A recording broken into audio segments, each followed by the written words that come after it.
Welcome to the Question Freely podcast. Today, I'm going to be talking about the book Anatomy of the State. The author of the book is Murray Rothbard. He is an American economist and a pretty influential one too. I'll be reading passages from the book as well as going off on tangents whenever required. In the title of the book, Anatomy of the State, the word state is not used in a context like the USA has 50 states, India has 29 states. We are not going to talk about those states. We are going to talk about the state in the context of something like the nation state, whole countries themselves. I am approximating now, but it should be fine. The book is only 60 pages long. Audiobook versions of the book itself is only 1 hour long, pretty small. The negatives of it being a small book is that one cannot expect detailed discussions or solutions. It will just point you to other books for a detailed discussion. This book is more for a mindset change and to get you curious and thinking on your own about certain topics.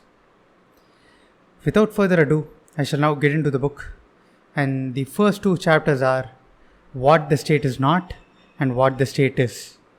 They are the author's attempt to define the state.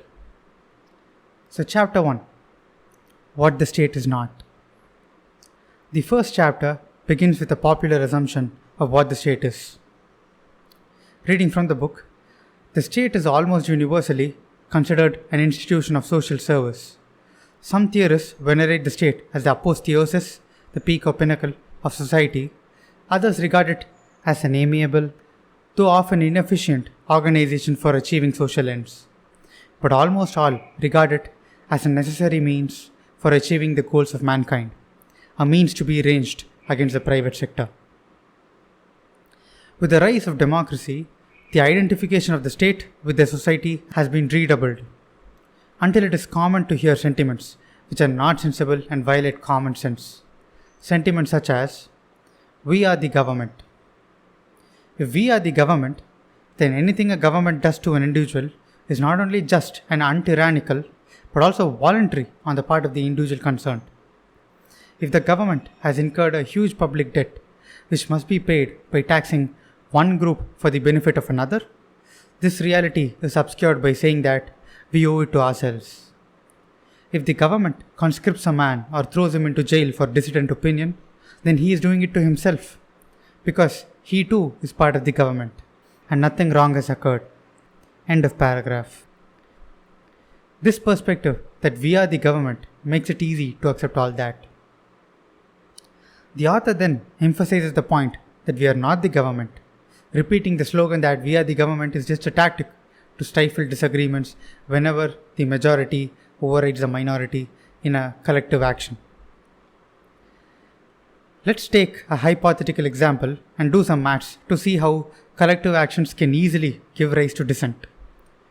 Let's say a government is going to pass one mandate which is supported by 90% of the population and only 10% don't want it enacted. Seems like an overwhelming majority, and enacting it does not look like a big problem. But now, let's say that there are 4 more issues, similarly with a 90-10 split, and the government passes those mandates as well, favoring the side of the majority. In 5 issues, the probability that you will not be inconvenienced at all, the probability that you are always in the 90% is 90% multiplied with itself 5 times, or 90% raised to the power of 5, which is equal to 59%, which implies that 41% of the population was in the losing side in at least one of the 5 issues and were inconvenienced by the government. If you introduce a 6th and a 7th issue, half or more than half of the population will be inconvenienced by the government. Even though each of these collective actions had an overwhelming 90-10 majority, when you add one issue after another, it looks bad with even 5 such issues. As you can see, collective actions can easily strain the fabric of society. Coming back to reality, the number of collective actions that the government executes cannot even be counted, well beyond thousands. Some of the actions won't even have an overwhelming majority of 90%, like in my example. So the level of dissent or general level of dissatisfaction among the population can easily rise. And the only reasonable way to avoid that is to aim at reducing the number of such collective actions, actions in which the minority has no choice but to adjust to the will of the majority. Every collective action is a strain on the social fabric, but unfortunately, this is not the perspective with which states are functioning today. Going back to the book, the author then says, if the state is not us, if it is not the human family getting together to decide mutual problems, if it is not a large meeting or country club, what is it?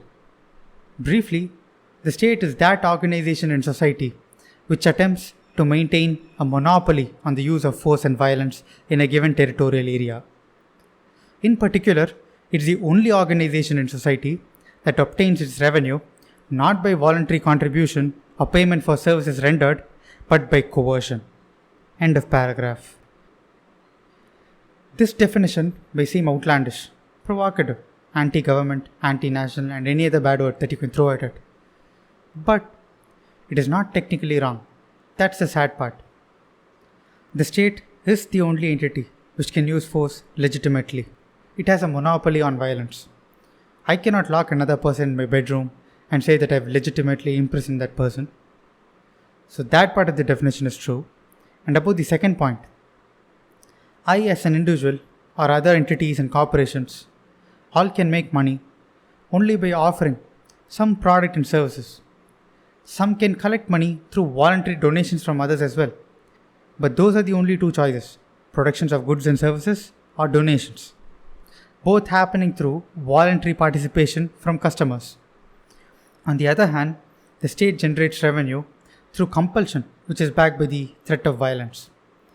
The threat of violence being financial penalties, jail time, or worse. And it is the only entity that can do so. So the definition is technically right. The state is an organization that attempts to maintain a monopoly on the use of violence. It is also the only organization which can obtain its revenue through coercion. But what can we do with this definition? I don't really know, but it's useful to know the truth and to be able to view things from this perspective. Moving on to chapter 2, what the state is. Here, the author highlights the views of a famous German sociologist, Franz Oppenheimer. It goes like this. There are two mutually exclusive ways of acquiring wealth. 1. The production and exchange method. You procure raw materials and transform it into a finished product and sell that in the market, or you sell services in the market. This is the economic means of acquiring wealth. The other way of acquiring wealth is simpler in that it does not require productivity. It is a way of seizure of another's goods or services by the use of violence and force. This way of acquiring wealth was cheekily termed as the political means of acquiring wealth. The author then makes the case that acquiring wealth should be done by the economic means and not through political means, that is, by forcefully taking wealth from another. He calls it parasitic because instead of adding to production, it subtracts from it. The political means siphons production off to a parasitic and destructive individual or group. In the long run, the robber destroys his own subsistence by dwindling or eliminating the source of his own supply. After defining the economic means of acquiring wealth and the political means of acquiring wealth, the author then is in a position to define the state. According to him, the state is a systemization and organization of the political means. It is a systemization of the predatory process over a given territory. No state, therefore, can come into being until the economic means has created a definite number of objects for the satisfaction of needs. The objects that are then deemed as surplus may be taken away or appropriated by war-like robbery.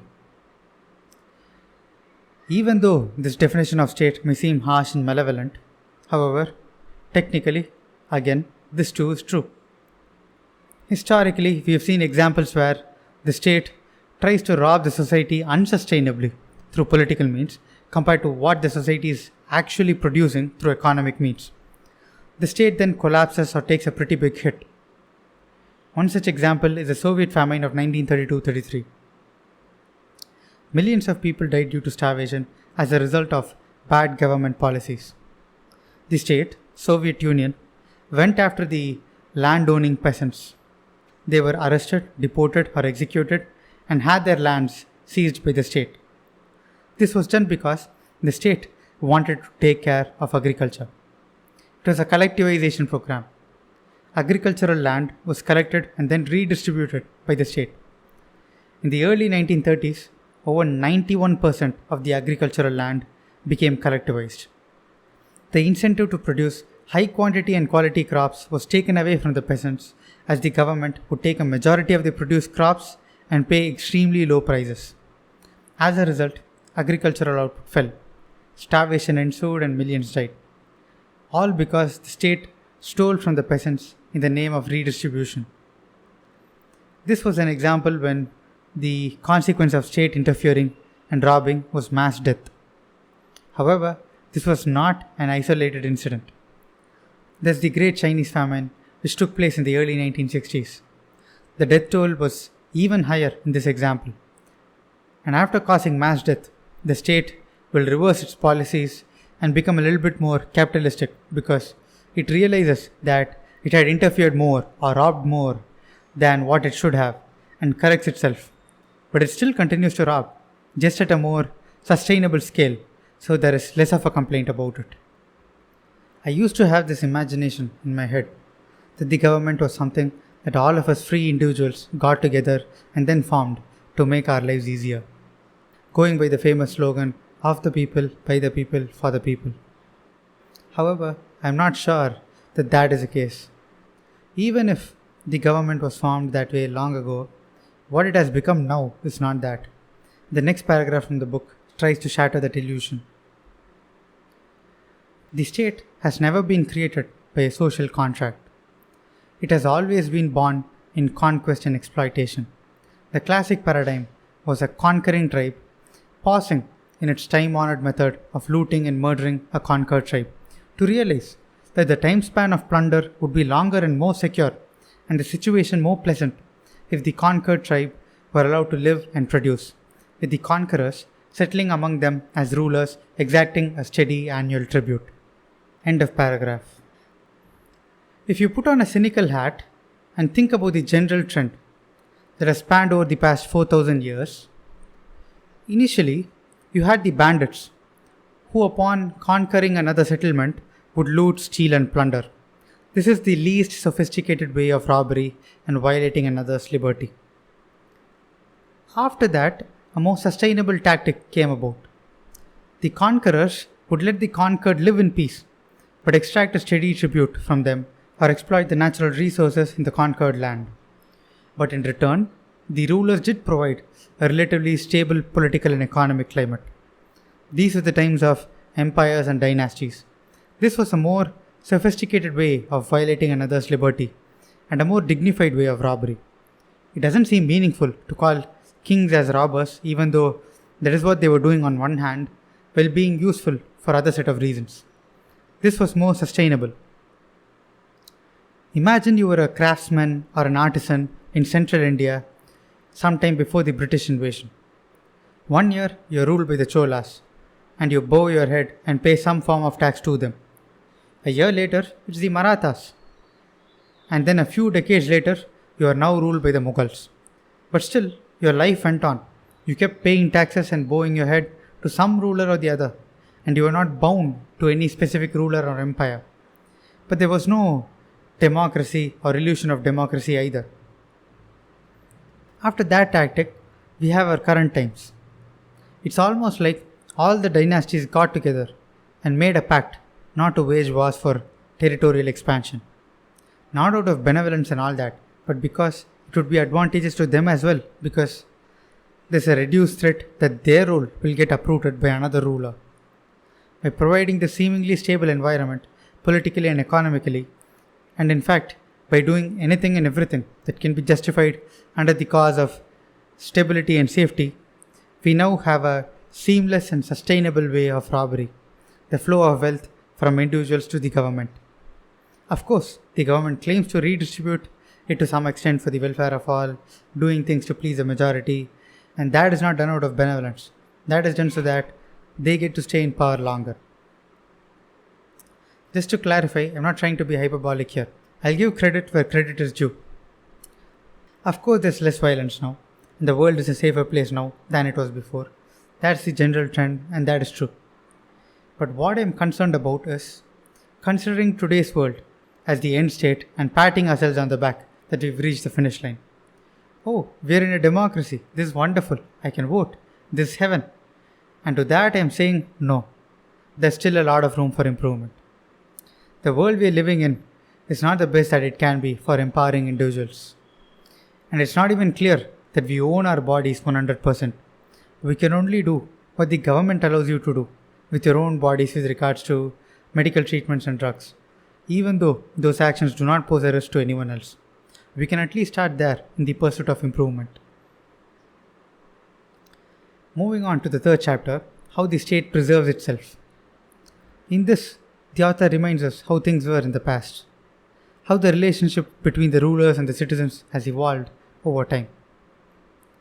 Reading from the book, if country A was being attacked by country B, the first task of the state and its intellectuals was to convince the people of country A that the attack was really upon them and not simply upon the ruling caste. In this way, a war between rulers was converted into a war between peoples, with each people coming to the defense of its rulers in the erroneous belief that the rulers were defending them. This device of nationalism has only been successful in Western civilization in recent centuries. It was not too long ago that the mass of subjects regarded wars as irrelevant battles between the various set of nobles. End of paragraph. The point of reading all this is not to be anti-state or anti-government just for the fun of it or to be contrarian. The starting point of this line of thought is wanting individuals to be free from coercion. And then if you examine the various aspects in which individuals are not free and are forced to do something or not do something, most likely the root cause is the state.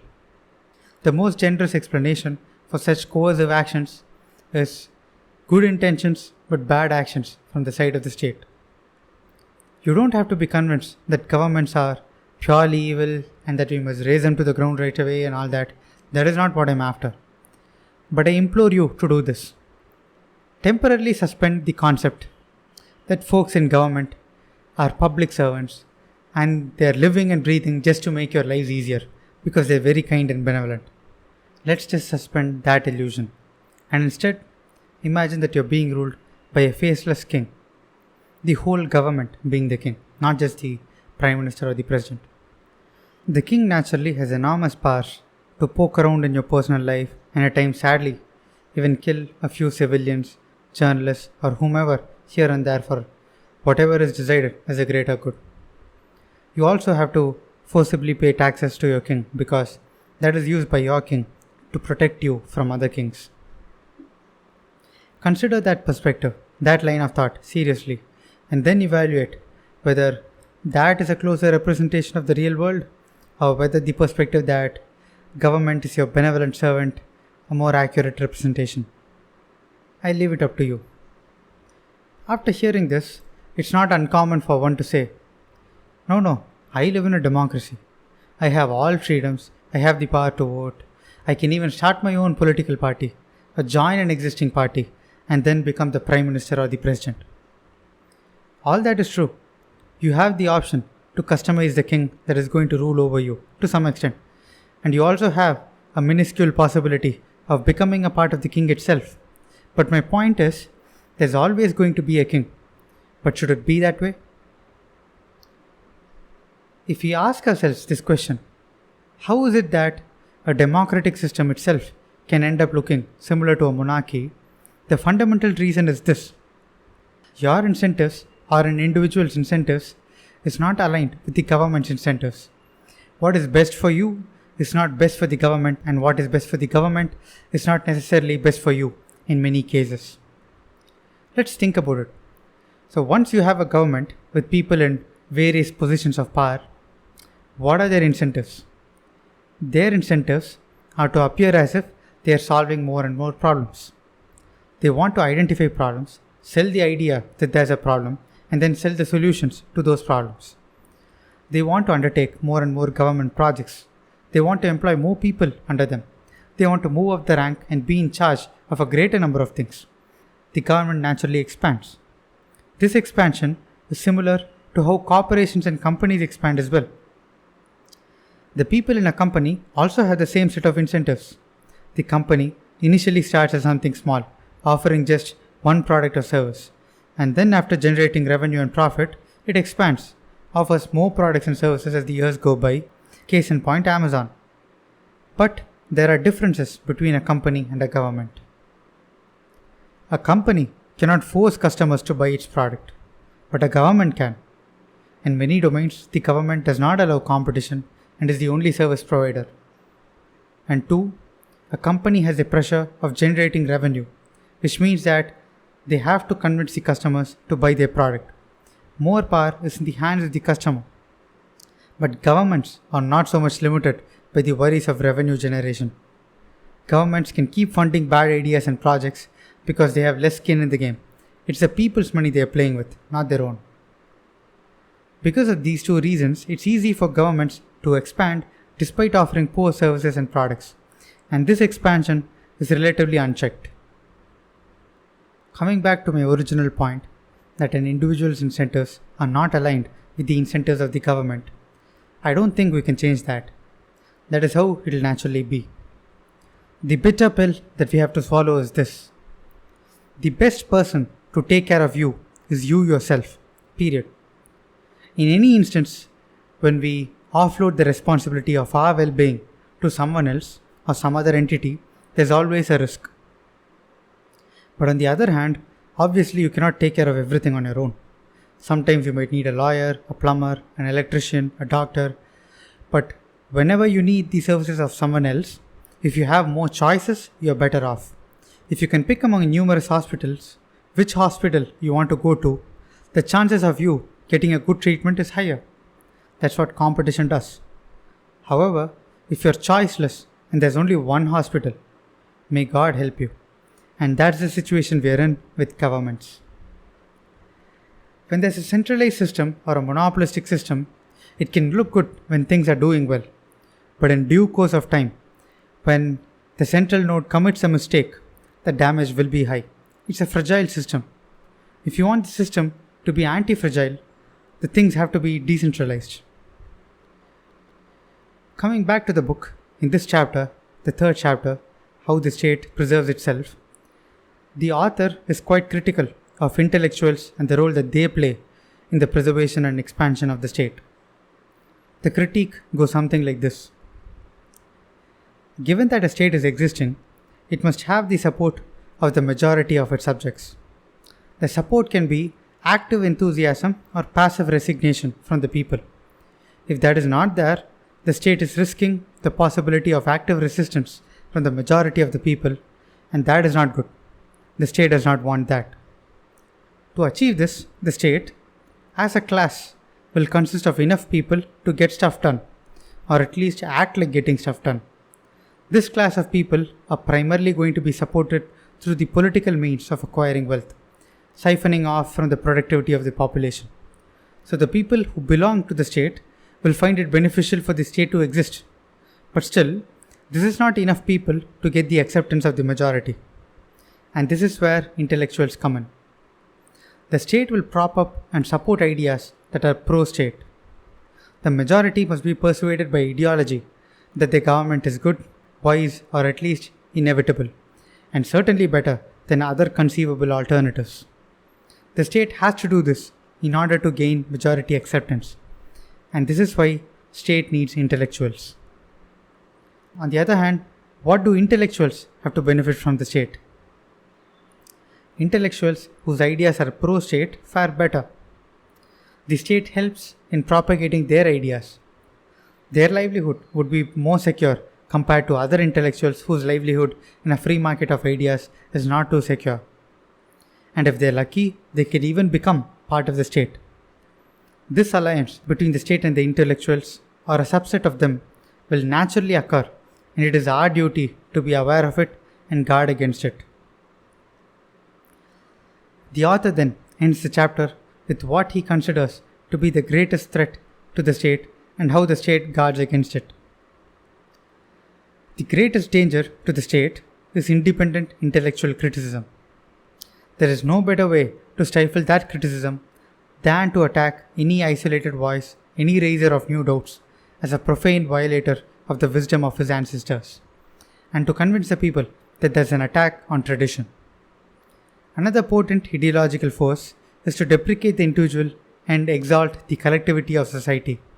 For since any given rule implies majority acceptance, any ideological danger to that rule can only start from one or few independently thinking individuals. The new idea must begin as a small minority opinion, and therefore the state must nip the view in the bud by ridiculing any view that defies the opinion of the mass with slogans such as "listen to your brothers," "adjust to society," and so on and so on. So that was chapter 3, and I'll now skip ahead to chapter 5, which is titled What the State Fears. The author first makes the obvious remark that the entity of the state fears its death and things which are a threat to its existence. According to him, the death of a state can come about in two major ways: through conquest by another state or through revolutionary overthrow by its own subjects, in short, by war or revolution. At this point, because I consider war and revolution risky, I wonder why the option of slowly chipping away at the government was not mentioned, trying to make the government less invasive one step at a time. Would that come under revolution? I'm not sure, but moving on, the author then says that since war and revolution are the two threats, they arouse in the state rulers their maximum efforts and propaganda. Any way must be used to mobilize the people to come to the state's defense in the belief that they are defending themselves. The fallacy of this idea becomes evident when conscription is wielded against those who refuse to defend their beloved state, and therefore forced into joining the state's military band. Can you imagine how absurd conscription is? For those of you who don't know what it is, conscription, which is sometimes called the draft in the United States, is the mandatory enlistment of people in a national service, most often military service. That is, when there is war or some emergency, civilians can be picked up and put in the military, because obviously the country has to be defended. Who cares if you die in the process? You're dying for the greater good, so you have to be happy. I'm not aware of conscription being employed in India. I don't think it has been. However, in the USA, it has been employed 6 times. In the 2 world wars, the Korean War, the Vietnam War, and 2 others. In the USA, active conscription came to an end in 1973. But still, conscription remains in place on a contingency basis, and all male US citizens, regardless of where they live, and all male immigrants, whether documented or undocumented, residing within the United States, who are 18 through 25, are required to register with the Selective Service System. How nice!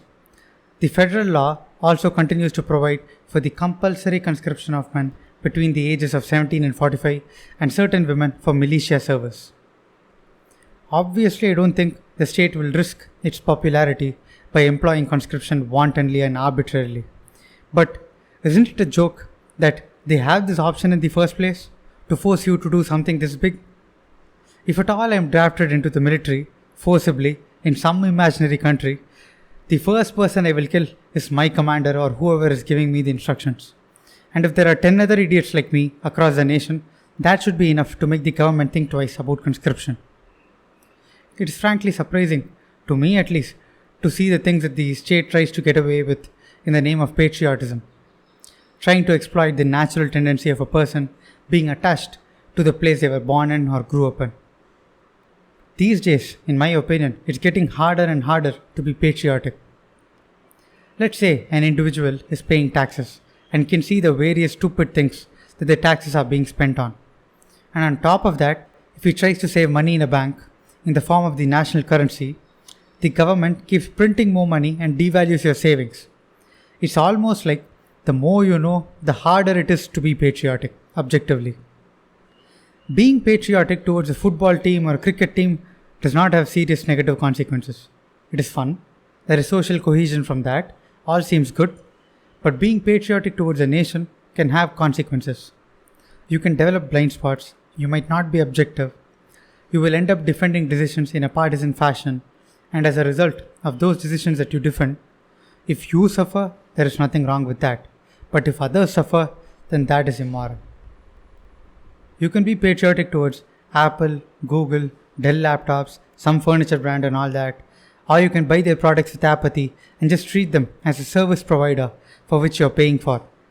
But even if you're patriotic and persuade others to like the same brand, there's no element of coercion.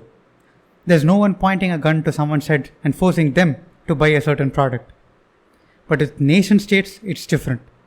Being patriotic has a cost. Inevitably, in all collective actions that a state decides to enforce, there is someone pointing a gun to your head. There's a threat of violence, jail time, capital punishment, financial punishment, etc. So what I'm trying to say is, among all the things to be patriotic about, and be like, go team, my team is the best, woohoo! Being patriotic towards nations has the greatest potential for harm. Of course, one can say that there are benefits too. There is social cohesion, there's a feel-good factor, those things are there. But let's take a look at it from another angle. If you and your friends are running a country, you guys are the government, in a country with a population in the millions, and in your country, like every other country, you have many random laws and regulations that you want everyone to respect and follow. You have a national currency that you want everyone to respect and value. Isn't it in your interest to influence the population to be patriotic? If an individual is patriotic, who does that benefit the most? Does it benefit the individual, or does it benefit the ones who are running the state? There's nothing wrong in feeling a sense of attachment to your nation, city, locality, community, etc. That's human nature. But what we need to cultivate is tough love and not blind love. Many individuals, after providing for themselves and their family, then think about giving back to their community, locality, or their country. It's an effort to make something better than what it currently is. That is all good. But if patriotism is reduced to blind love and just cheering your country without judging it objectively, we need to step back and think, who is this patriotism mostly benefiting? The individual or the state? Coming back to the book, the author raises the question, does the state prioritize protecting itself or protecting its subjects? The author says, we may test the hypothesis that the state is largely interested in protecting itself rather than its subjects by asking, which category of crimes does the state pursue and punish most intensely? Those against private citizens or those against itself? The gravest crimes in the state's lexicon are almost invariably not invasions of private person or property, but dangers to its own contentment. For example, treason, desertion of a soldier to the enemy, failure to register for the draft, subversion, subversive conspiracy, assassination of rulers, economic crimes against the state such as counterfeiting its money or evasion of income tax, and so on and so on. Compare the degree of zeal devoted to pursuing the man who assaults a policeman with the attention that the state pays to the assault of an ordinary citizen. Yet curiously, the state's openly assigned priority to its own defense against the public strikes few people as inconsistent with its presumed reason of existence, which is that it exists to serve us. For example, in India, according to the Indian Penal Code, assaulting another individual can get you imprisoned for a term of up to 3 months, whereas assaulting a police officer can get you imprisoned for a term of up to 2 years. Why is one crime being punished 8 times worse than the other? One may think, well, it's reasonable to punish the assault on a police officer more seriously compared to the assault on an ordinary citizen because the assault on a police officer is an assault on all of us. It's an assault on the collective, and that person who committed the crime should be made an example of so that such things never happen in the future. To that I will say, are we now going to start indulging the thought that the crimes against different kinds of people will be punished differently? In this case, the difference is based on profession, hired by the government versus not hired by the government. Is that something that we want to do? If the magnitude of assault is the same in both cases, but when it is dealt to a representative of the collective, the police, it is more egregious then you are viewing things through a collectivist perspective, which means that things can be done in the hope that it might be advantageous for the collective, but can inconvenience or harm individuals unfairly. What matters is the net total of the collective and not the individual. You have to crack a few eggs to make an omelette. That attitude. Having such a system will benefit you until the time you are chosen as the egg that needs to be cracked. And believe me, that will happen more often than you think. Even if you're lucky and never get chosen as the egg that needs to be cracked, think about the mental turmoil and the uncertainty that you will go through because you can't know for sure whether someday you're going to be inconvenienced for the supposed advantage of the collective. One needs to seriously think about the implications of living in a collectivist society before condoning it. And then about the part of the argument that says that the assault on a police officer needs to be made an example of and discouraged more severely. What this is implying is that individuals can be used as a means to an end, that the end justifies the means, the end being the collective good and the means being punishing the person who assaulted the police officer more severely. We individuals are not means to a greater end. An individual is the entity that matters. Individuals just being a means to a greater end is the assumption in collectivist ideologies. Without getting into the debate of individualism versus collectivism, I think we can at least agree to this. Those who want to live in a collectivist society should be able to do so, and those who want to live in a society that gives importance to individualism should also be able to do so. There should be viable options for both. That seems reasonable. There can be options of different kinds so that people are not forced to be a part of a system that they don't want. Okay, I'll stop my rant here and take a deep breath to calm myself.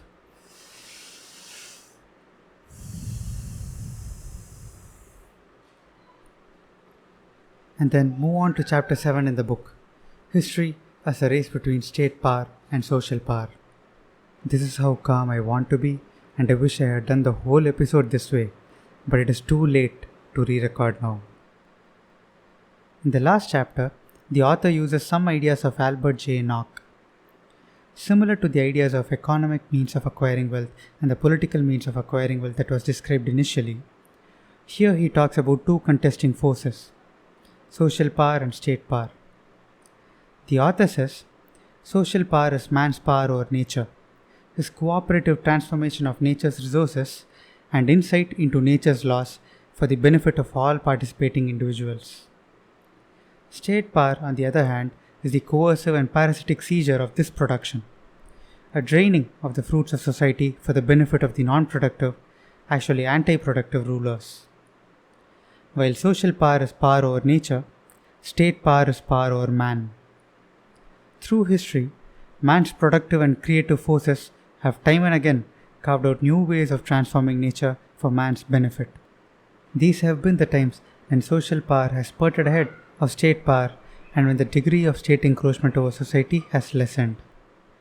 But always, after a greater or smaller time lag, the state has moved into these new areas to cripple and confiscate social power once more. If the 17th through the 19th centuries were in many countries of the West times of accelerating social power and a parallel increase in freedom, peace and material welfare, the 20th century has primarily been an age in which state power has been catching up with a consequent reversion to greater wars and destruction. The author then, in the last paragraph, finishes the book with a call to inquiry. In this century, the human race faces, once again, the reign of the state. Reign of the state now armed with the fruits of man's creative powers which are now perverted to its aims. The last few centuries were times when men tried to place constitutional and other limits on the state, only to find that such limits, as with all other attempts, have failed. Of all the numerous forms that governments have taken over the centuries, of all the concepts and institutions that have been tried, none has succeeded in keeping the state in check. The problem of the state is evidently as far from solution as ever. Perhaps new parts of inquiry must be explored if the successful and final solution of the state question is ever to be attained. The end.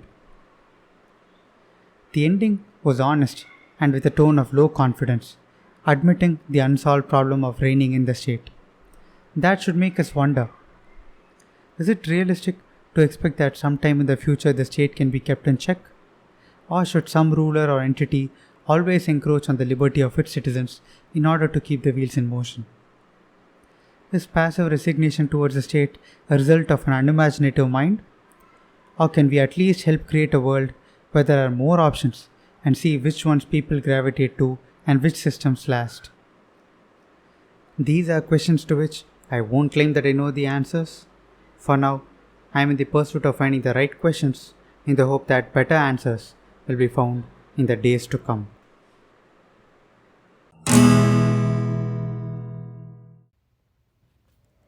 Thanks for checking out this episode of the Question Freely podcast.